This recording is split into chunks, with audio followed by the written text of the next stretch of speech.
Saya baca langsung 2 pertanyaan ya. Bagaimana mengaktifkan rasa percaya diri anak 5 tahun? Oke. Oh, tadi ini yang 16 bulan, saya lewati lagi. Pak, apakah kita boleh memberi masukan dan gambaran tentang cita-cita apabila anak 4 tahun, cita-citanya malah ke pekerjaan sederhana. Seperti anak saya, cita-citanya pengen jadi koki, pengen jadi pelayan rumah makan, pengen jadi waiters, ya, bikin kopi di Starbucks. Apa yang harus saya lakukan? Oke, saya langsung rangkap 2 ya. Meningkatkan percaya diri. Kalau anak sanguin nggak usah ditingkatkan, pasti sangat percaya diri atau kolerik. Melankolik dan flekmatik pasti tidak percaya, karena melankolik dan flekmatik tipe introvert, sedangkan kolerik dan sanguin tipe ekstrovert yang percaya. Nah, anak kita tipe yang mana? Belum pernah dianalisa, Pak. Ya bisa diamati aja, suka tampil apa enggak, suka maju ke depan apa enggak, suka nyanyi apa enggak. Dia nggak suka. Oke. Nggak suka itu kan pasti ada penyebabnya, tapi yang pasti penyebab utamanya itu DNA. Ya, keturunan, bibit bobot bebet, keturunan. Dia tidak percaya diri, nggak suka tampil. Ya, memang bapaknya pemalu, nggak suka ngomong, tapi bapaknya tekun, akunting, keuangan, kerjanya rapi. Oh ya, berarti emang itu anak bapaknya gitu ya. Jadi kalau anak tidak percaya diri, syukuri dulu bahwa itu anak kita beneran. Entah kayak bapaknya, entah kayak ibunya. Biasanya salah satu. Nggak kayak bapaknya, nggak kayak ibunya. Kayak tetangga, berbahaya. Enggak, ya biasanya kayak kakek juga bisa. Karena kalau kita belajar ilmu Mendel, waktu belajar biologi dulu, keturunan itu sifat bisa muncul di F2. F2 itu berarti anak F1, cucu F2. Jadi kayak kakeknya, kayak neneknya. Kalau dia tidak percaya diri, tidak yakin, itu karena faktor keturunan, ya ini perlu latihannya jangka panjang. Kalau bukan faktor keturunan, bapaknya percaya diri, ibunya percaya diri, kakek, nenek, semuanya percaya diri. Wah, jangan-jangan ada faktor eksternal. Dibully, pernah diledek, pernah nyanyi ke depan salah, digoblok-goblokin. Nah, ini berarti kan fobia, lebih jauh lagi trauma. Ini trauma lebih berat, fobia lebih ringan. Kenapa anak tidak percaya diri ini? Yang mana? Ya, memang keturunan, Pak. Papanya juga minder. Oh ya sudah, kalau gitu dilatih aja. Latih aja loh, karena memang masa melatih itu panjang banget. Yang pasti mungkin sampai nanti usia 12-17 tahun ya. Tapi kalau dari kecil di training, gimana trainingnya? Bisa titip pesan sama gurunya sekolah dan guru sekolah minggunya supaya banyak waktu ya. Pesan gimana? Anak saya ini jujur kurang berani maju ke depan. Tolong dilatih bersama yang lain. Nah, ini untuk para guru. Gimana ngelatih anak-anak? Karena ini perlu kerjasama antara orang tua dan anak. Guru sekolah minggu, guru playgroup TK perlu melatih mereka-mereka yang para minder-minder ini jangan dipaksa ya. Orang tua juga jangan memaksa, kamu maju gitu, jangan. Makin dipaksa makin trauma. Tapi dilatihnya bareng-bareng. Jadi misalnya si minder ini hari ini kuncir 2 nih gitu ya, dan ada anak-anak lain juga yang centil yang berani maju ke depan kuncir 2. Oke, hari ini yang kuncir 2 maju ke depan. Jadi si minder akan ikut maju ke depan, tapi nggak sendirian, bareng-bareng. Itu pun juga dia kuncir 2 tapi nggak maju dulu. Yang nggak maju, ikut maju dong, kan kuncir 2 juga gitu ya kan. Anaknya ini pinter nih ya. Besok dia kuncirnya 1. Hari ini kita bilang kuncir 1 maju ke depan. Nah, itu anak dilatih majunya berdua, bertiga, berempat gitu ya. Dan waktu dia maju hebat, pinter. Walaupun waktu maju yang orang percaya diri di 5 anak dia di depan, yang minder di belakang, yang depan teriak-teriak, goyang-goyang nyanyinya, yang belakang kayak patung. Nggak usah ditegur. Bilang aja hebat, kamu sudah berani maju ya. Jadi ini sebenarnya orang tua dan guru perlu kerjasama membuat si minder ini nanti jadi berani tampil. Anak saya 3. Nomor kecil, paling kecil itu sanguin. Orang sanguin tuh, waduh, nggak hafal aja berani maju ke depan gitu ya. Orang sanguin tuh suka maju, suka tampil. Kalau guru-guru di sini ada guru-guru playgroup, guru sekolah minggu, coba tanya anak-anaknya. Siapa nyanyi mau ke depan? Saya. Yang bilang saya itu orang sanguin semuanya tuh. Sampai di depan kita tanya, mau nyanyi lagu apa? Apa ya? Yang penting maju dulu. Belum tahu mau nyanyi lagu apa. Nah, kalau si minder di rumah sudah latihan. Sampai sekolah minggu nggak jadi maju. Itulah namanya orang yang tidak percaya diri. Nah, orang-orang yang tidak percaya diri, tidak confident ini perlu dilatih. Dan latihan itu butuh waktu, butuh kerjasama, butuh bersama-sama dulu, sampai nanti akhirnya berani sendirian. Tips saya buat ibu-ibu, bapak-bapak yang anaknya tidak berani maju ke depan. Di rumah udah dilatih, diiming-iming, mau dikasih hadiah, akhirnya dia bisa baca puisi di rumah depan kaca 10 kalimat. Sampai sekolah minggu, 2 kalimat berhenti. Jangan dimarahi ya. Pujilah dia, hebat, kamu udah berani maju ke depan. Tapi aku nggak hafal, ya biasa, lama-lama nanti kamu juga hafal. Jangan anak yang tidak percaya diri ini di rumah hafal, di sekolah nggak hafal, dimarahi. Dia tidak pernah akan maju ke depan lagi selama-lamanya. Jadi hati-hati dengan anak-anak yang memang punya dasar tidak percaya, supaya dilatih dan berikan dia apresiasi sekalipun kemajuannya itu sedikit sekali. Ya, jadi sebenarnya kemajuan sedikit saja harus dimeteraikan perubahan itu dengan memberikan apresiasi. Kita sambung sekalian dengan pertanyaan berikutnya tadi soal anak cita-cita. Nah, gini, cita-cita ini kan belum tentu jadi. Percaya saya deh, namanya anak TK, anak SD, jarang yang akhirnya orang itu cita-citanya sama dengan waktu SD atau TK. Jadi nggak usah dipermasalahkan cita-citanya apa, gunakan aja itu untuk motivasi. Oke, ini contohnya, dia pengennya kerjaan rendahan, pengen jadi pelayan rumah makan, ya, pengen jadi tukang koki, itu bukan rendahan. Ajak ngomong aja kalau dia tukang koki, tukang masak. Nah, itu si Arnold, ya, itu orang Indonesia tinggal di Sydney.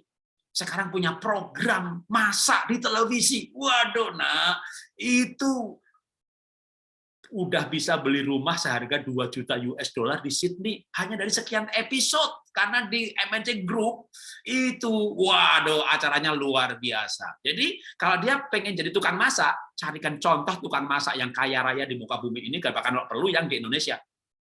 Kan ada beberapa chef muda di Indonesia ya masuk program televisi, lalu gara-gara itu juga joinan sama anaknya Jokowi bikin beberapa restoran dengan merek-merek tertentu, sukses luar biasa. Nah, jadi kalau anaknya pengen jadi koki atau tukang masak, kita bisa memotivasi contoh orang-orang hebat di muka bumi. Hebat dari segi apa? Mau duitnya, mau terkenal, mau jaringannya, ya. Itu, sekarang ini memang zaman sekarang ini dokter, insinyur bisa kalah kaya loh sama YouTuber, sama koki, sama chef. Cuma kita orang tua harus memberikan dia wawasan. Nah, jadi sekolah, bahkan sampai ke Australia pun sekolah chef hanya 6 bulan, 1 tahun, 2 tahun, nggak ada sekolah pakai gelar. Milenial nggak butuh gelar, orang tuanya butuh gelar. Kalau mantu nanti, wah insinyur ini menikah sama insinyur ini, gitu. Udah itu nggak dipakai lagi, 10 tahun ke depan udah nggak butuh lagi. Sekarang yang dibutuhkan adalah sertifikasi untuk animasi, untuk masak, untuk chef, untuk apapun juga. Nah, ajari anak berbicara cita-cita ini, tapi yang gede. Ibu saya sempat marah sama saya waktu saya jadi insinyur, lalu saya berikan gelar insinyur kepada ibu saya, lalu saya buka TK. Tapi saya bilang sama ibu saya, Bu, nanti 200 cabang, Bu. Itu ya. Franchise-nya ya sekarang baru 66 ya, belum tercapai semuanya. Tapi sebelum ibu saya dipanggil Tuhan pun saya udah bilang, Bu, nanti ada penerbit Happy Holy Kid, ada film Happy Holy Kid, ada odol Happy Holy Kid, ada Happy Holy Kid Park, Happy Land gitu ya. Itu lebih daripada gaji insinyur, Bu. Gitu. Nanti saya bisa gaji 10 insinyur. Bangun Happy Holy Kid Park kan butuh berapa insinyur dan animator. Jadi sekali lagi, pekerjaan apapun di muka bumi sekarang ini luar biasa, dahsyat banget ya. Jadi ibu-ibu mungkin perlu update informasi, bahkan mungkin cari di Google ya. Coba ketik aja COVID kills everything atau millennial kills everything. Itu diperkirakan 5 tahun lagi dokter umum nggak dipakai, kalah sama Halodoc. Kalau menjadi dokter jangan dokter umum, dokter bedah, dokter gigi, dokter operasi yang nggak bisa di-online-kan. Karena orang dengan online saya pusing, pinggang nyeri atau enggak nyeri, suhu sekian, enter sakit apa, keluar sakitnya apa, resepnya apa, 99% lebih akurat daripada pergi ke dokter. Maka menurut perkiraan, ada 50 jenis pekerjaan yang tidak akan ada lagi 10 tahun ke depan. Udah ngerti belum? Cari tahu. Masuk Google, ketik pekerjaan yang bakal tidak ada. Belum tentu bank masih ada 50 tahun lagi.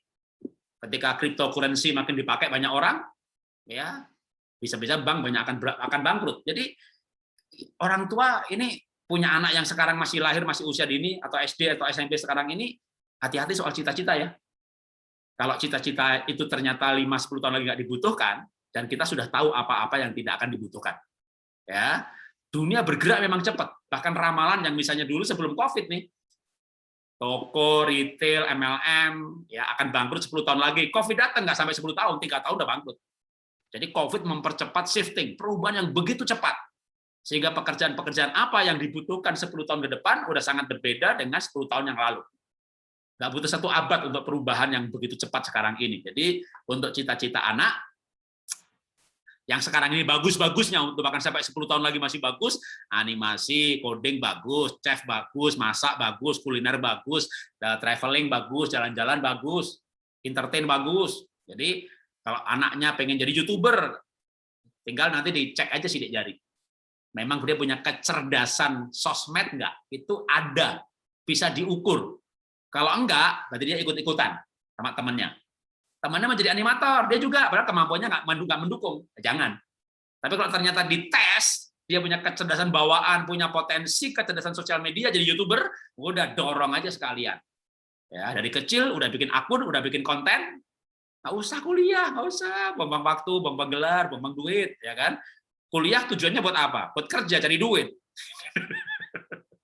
Kalau bisa cari duit yang tanpa kuliah, gitu ya. Jadi tinggalkan impian, nanti punya anak mantu, dokter siapa, menikah sama dokter siapa. Boleh jadi dokter spesialis, dokter bedah, yang nggak di-online-kan. Jadi ini akan merubah mungkin paradigma kita, tapi memang paradigma kita harus berubah. Karena kita hidup di dunia yang sedang berubah. Dan anak-anak kita TK sekarang ini, generasi alfa ini, benar-benar lapangan pekerjaannya 15-20, apalagi kalau sekarang masih TK ya, 15-20 tahun ke depan akan sangat jauh berbeda. Tetapi sudah banyak bahasan-bahasan mengenai masa depan, industri masa depan, pekerjaan masa depan, retail masa depan.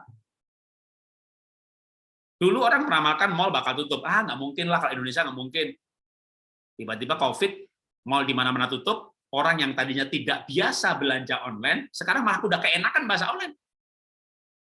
Jadi dunia sedang berubah dengan amat sangat cepat, maka soal pekerjaan apa, sebaiknya Bapak Ibu menurut saya, ngomong anaknya masih kecil ya, mudah-mudahan yang ikut ini anaknya masih TK semuanya ya, rajin-rajin googling sekarang deh, pekerjaan masa depan, gitu ya, supaya anak nggak salah cita-cita. Nanti kita mengarahkan dia pada cita-cita yang ternyata 10 tahun lagi nggak dibutuhkan. Jadi, kalau anaknya remaja, kalau anaknya playgroup TK, orang tua googling. Anaknya sekarang ini udah SMP, SMA, kayaknya Bapak Ibu perlu dengerin mereka. Mereka lebih pintar daripada Bapak Ibu soal jenis pekerjaan apa yang menjanjikan hari-hari ini. Jadi, saran saya, Bapak Ibu yang harus belajar soal jenis-jenis pekerjaan milenial. Ya, boleh ketik di Google-nya, gampangnya adalah millennial kills everything, gitu ya. Itu adalah produk, jasa, industri yang diperkirakan tidak ada lagi 10 tahun ke depan. Dan mungkin Bapak Ibu akan kaget dengan tulisan-tulisan di situ. Tapi semuanya itu adalah ramalan ilmiah. Bukan pendeta yang ke doa, dapat penglihatan. Jujur saya nggak percaya seperti itu. Ya, saya Kristen tapi saya nggak percaya sama penglihatan-penglihatan. Saya percaya sama analisa logika berdasarkan fakta dan analisa berdasarkan pikiran dan tren yang memang diprediksi secara ilmiah. Ya, penglihatan bisa benar tapi nggak selalu benar banyak ngawurnya, banyak salahnya. Jadi lebih baik menggunakan data yang ilmiah.